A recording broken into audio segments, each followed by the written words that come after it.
stay dry. Absolutely. And moving on. So after a day of such serious and solemn news, maybe a bit of comic relief is necessary. Our next guest, Eliezer, or Layz Gordon, a pro basketball player turned comedian, joins us now. Thanks for joining us. Thank you, Lidal. I didn't turn nothing, really. I was always in that field. Because it's unusual to be a pro basketball player, right? You played for Maccabi Tel Aviv. Yes. So how did you make that transition from basketball to stand-up comedy? Well, the show that I have on the 14th of February, it's a Valentine night special where it actually involves my music. I write my comedy through the songs I've written. I have over 120 songs. And then I find myself citing songs without my piano just to get a little more of my music out there. And it's just an amazing feeling that no one demands songs that are not mine during my show. So I guess it's interesting enough, as I'm talking right now to trying to get my special to Netflix or Amazon Prime or Disney or Hulu, whoever would be more interested. And I think after watching so many specials out there, I realized that I have something totally unique as far as my package that I called my show Nothing Special. Nothing special. Nothing. So why don't we talk about nothing special? What's up, girl? Nothing special. Yeah. So, what do you talk about in your comedy special, Nothing Special? What I do is basically I conjure between, for instance, a song of mine that if you Google right now, you'll find a contradictory, ambivalent, oxymoron term of optimism slave. If you go to LayzGordon.com, you can actually buy tickets for the show in Ra'anana on Valentine's night. But also, you'll bump against that song. It's called Optimism Slave, and it's the first term ever made with contradictory thing like slavery and an optimistic thing like optimism, and I've put them together into a song. And that is exactly how I like to tackle the minds of my audience. And also, humankind has been just inventing copying machines to make our life so simpler.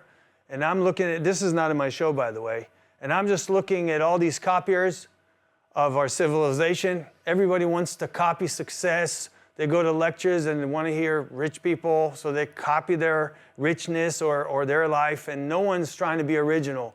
Well, in my show, because Netflix doesn't have a show like mine, okay? And we have a problem with Netflix because they'll hear my 120 songs and they'll say, oh man, we need to sign in for 4 specials.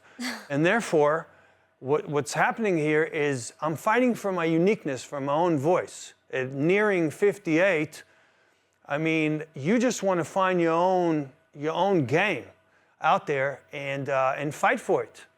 And and that's what I'm doing in my show, in my Nothing Special. But there's a lot of music there, and there's a lot of crowd participation, and it's scripted for the first time in my life, but there's also a lot of improv.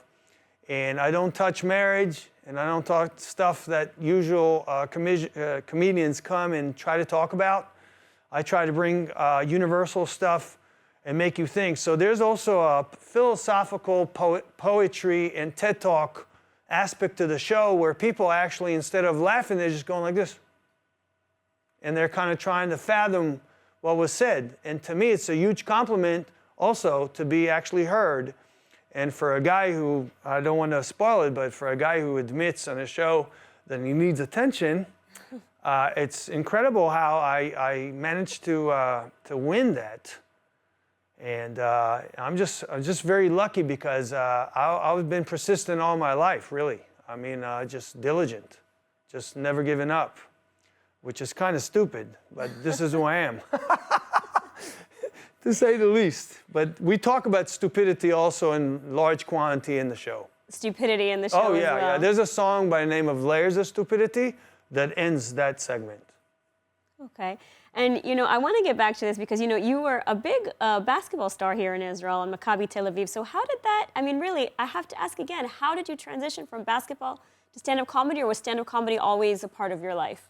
Well, again, you're addressing the stand-up comedy, and I appreciate that because there'll be a lot of funny moments, but at the end of the day, I'm luring the people to actually remembering the song. I don't think there's another comedian out there who actually was on the level of basketball that I possessed back in the days, that actually can send you home like with Optimism Slave, and you had jokes, you had your moments, but you have songs to remember me by, and not only the jokes that were said. And as far as basketball is concerned, I do address it very much in my show because basketball has shaped and saved my life like galore, like you won't believe. And I owe basketball a lot. I still commentate on Sport 1 on channel, which I do for 14 years, and I still coach around the country. And basketball is a big part of my life. But the love of my life is probably entertainment, and I address that also in my show. All right, well, Layz Gordon, thank you so much for joining us, and good luck with your show. Yeah, you can always go to my site, which is layzgordon.com, and there's tickets there waiting for you. Absolutely. Right. Wonderful. Thank you. Thank you.